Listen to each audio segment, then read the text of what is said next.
Yo, what's up, Duval? I want to talk to y'all about the Foye Oluokun extension. Obviously not in my normal recording setup. I'm over here at the in-laws house. I had to talk to y'all about this big extension. 4 years, $45 million for Foye Oluokun, tacked on to the end of his current deal. So it's basically 3 extra years following the 2024 season. This is a great move for the Jaguars because Foye Oluokun, one of their best players, one of their most important players, most impactful both from a leadership standpoint and an on-field production standpoint. A guy that almost led the league in tackles 3 years in a row. He did do it 2 years in a row. But anytime the Jaguars need a big play on defense, anytime they needed a stop on third down short of the sticks, Foye Oluokun was generally the guy to do it. He's a good coverage player, one of the most underrated linebackers in the league. He's such a leader as well when you talk about this is a guy that the Jaguars veterans were given off of mandatory minicamp this past year, and Foye Oluokun showed up to be there anyways because he wanted to be there with his guys and lead the young guys and help them out in mandatory minicamp, just kind of be an extra voice in that room to lead the guys, which you love to see players that want to be here. And Foye Oluokun absolutely wanted to be in Jacksonville. He wants to better himself, wants to better his teammates. And so 4 years, $45 million, talking about $11 million per year, average annual value a little bit over $11 million per year. So what does this do for the Jaguars cap space for 2024? It probably frees up about $15 million. He was scheduled to have a $22 million cap hit, just under 22. I think it was 21.75. So then you look at an average annual value on this new deal of about $11 million. And the Jaguars, when they sign new contracts for players, generally speaking, the year one cap hit is about 35 to 40% of the average annual value. So you're talking about 40%-ish of $11 million-ish dollars. That's a big savings. You're probably saving about $15 million in cap space. The Jags had about $12 million in cap space. So you're probably talking about now having over $25 million in cap space if this deal shakes out the way they generally do for the Jaguars. And they really haven't strayed away from that formula at all. So there's no reason to think that's not how this deal is going to be structured. What do the Jaguars need to do from a cap perspective this offseason? I mean, they didn't really need extra cap space at this point because they don't have anybody that they need to sign to new deals that's going to cost them extra cap space, right? Like as soon as the Josh Allen deal gets done, that's going to save them more cap space. You'd be talking about having about $40 million in cap space after signing Josh Allen. If you extend Trevor Lawrence this offseason, which I absolutely think they should, that's not going to negatively impact the 2024 cap at all. In fact, you might, again, save a little bit against the cap with that new deal. And so what are they doing here with the cap space? Obviously, you're inking one of your best players to a longer-term deal. You're giving him more long-term financial security. You're giving yourself, the team, more long-term security at the linebacker position and on the defense in general because he's such a good player. But could there be an incoming move, outside of the current roster? Could they be looking at potentially trading for someone, maybe a wide receiver? It had been rumored in the past that they were interested in Brandon Ayuk. If you traded for him, you need to sign him to a long-term deal. So maybe that's something the Jaguars are thinking about. I really don't know.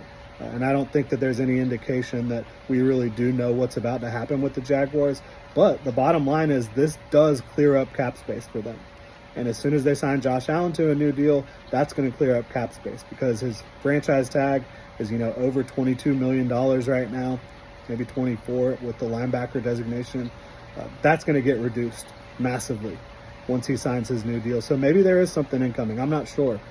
People do want to talk about overinvestment at the linebacker position. Yes, the Jaguars have overinvested at linebacker. I had no problem with Devin Lloyd and Chad Muma the same year that they went and signed Foye Oluokun because you looked at the deal, you were like, well, they have a 2-year out. If Chad Muma and Devin Lloyd both work out, you're probably moving on from Foye Oluokun after the 2023 season, but he's overperformed. He's outperformed his contract. He's in the prime of his career. Again, he's a leader. He's a great player on the field, underrated as hell. So you just can't move on from him. So you extend him, which makes sense. And now you have 3 linebackers you feel really good about. The weird one was last year drafting Ventrell Miller, who was coming off an injury in the 4th round. that one did not make any sense to me. Obviously, Trent Baalke has an affinity for drafting linebackers, for signing linebackers.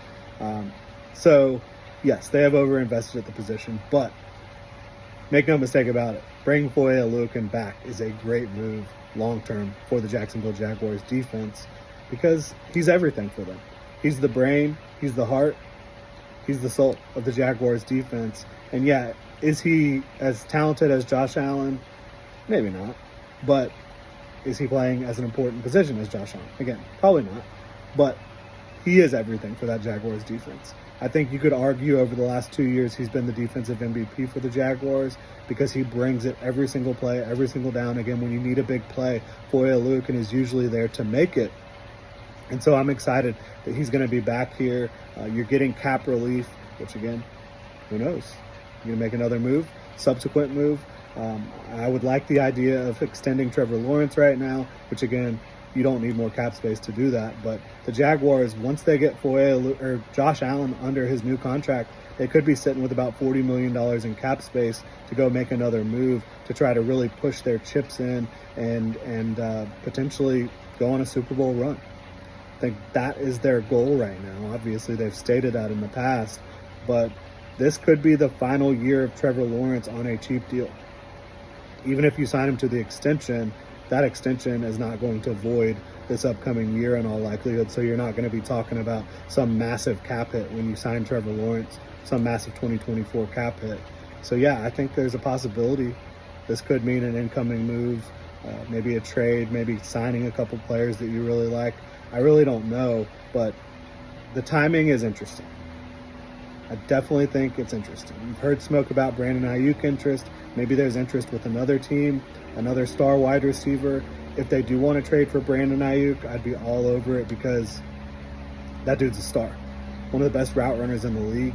I think you put him in a different offense that throws the football more like the Jaguars do, and he could put up some insane numbers in Jacksonville with Trevor Lawrence throwing him the football. He's got a huge catch radius. He always gets open. I think that would be a perfect pairing. And I think he would work really well with what the Jaguars currently have. You know, Gabe Davis, kind of a big ball winner, vertical threat on the outside at X receiver, Christian Kirk in the slot, Evan Ingram, tight end / slot. And then you could have Brandon Ayuk as your Z and a move guy that could go all over the formation. And then you'd be talking about one of the more explosive and impressive receiving cores in the entire league. But getting back to Foye Oluokun, again, anybody who's criticizing this move, I think you're off your rocker. He's going to be here for the next several years now. When you talk about a 4-year extension, probably there's a 2-year out. Again, that's just how the Jaguars generally structure their contracts. So I'd expect if they wanted to, they could get out of it following the 2025 season. I don't know why you would want to because he's just so damn good. Like, he's borderline top 5 off-ball linebackers in the league right now. I really do feel that way. And I think in 2023, he was definitely a top 5 off-ball linebacker. And so you get him in this Ryan Nielsen defense, it should be more cohesive, should be more attacking, more aggressive. I think he's going to thrive even more. But let me know what you guys think in the comment section below about this Foye Oluokun 4-year, $45 million extension. Really appreciate y'all tuning in. Be sure to like, subscribe, hit that notification bell. Y'all have a good one.